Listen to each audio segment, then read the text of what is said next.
ये सब शुरू हुआ एक सर्दी भरे जनवरी के दिन न्यूयॉर्क सिटी में। कर्टिस, जो एक फायर फाइटर था, ब्रॉन्क्स के एक जलते हुए अपार्टमेंट की चौथी मंजिल पर फंस गया।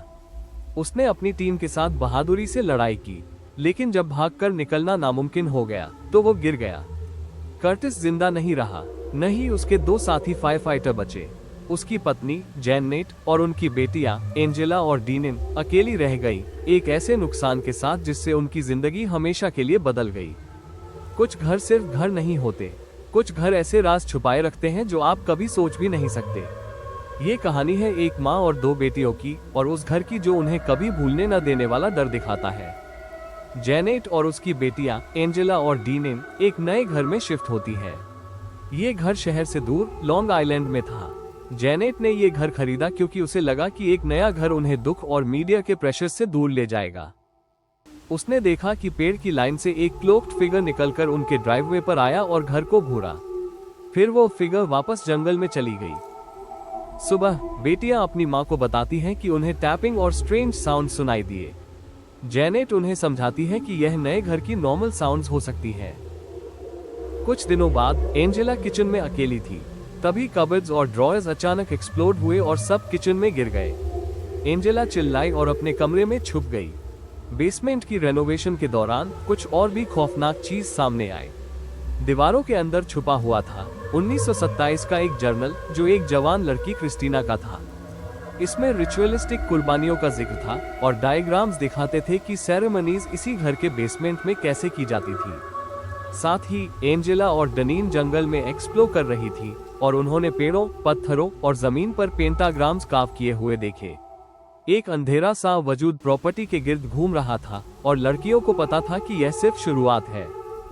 एक शाम एंजेला बाहर जाकर अपने यार्ड के स्विंग पर बैठ गई, थोड़ी सांस लेने के लिए। जंगल के किनारे से वो क्लोक्ड शख्स नजर आया। वो चुपके से आया, फिर उसने एंजेला को स्विंग से धक्का दे दिया। एंजेला चीखती हुई गिर गई, उसका एंकल टूट गया और डिसलोकेट हो गया।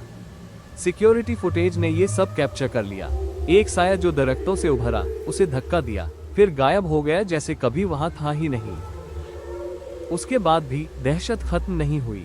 एक रात एंजेला ने अपने क्लोजेट में खटखटाहट सुनी। एक शख्स सामने आया। उसके नंगे पैर हल्के, धीरे और जानबूझकर कदम उठा रहे थे। उसका चेहरा अंधेरा, सड़ा हुआ और उल्टा था, सीधे एंजेला की तरफ देख रहा था। एंजेला ने अपने बिस्तर के नीचे छुपकर सुना, जैसे वो कमरे में इधर उधर घूम रहा हो, तलाश कर रहा हो।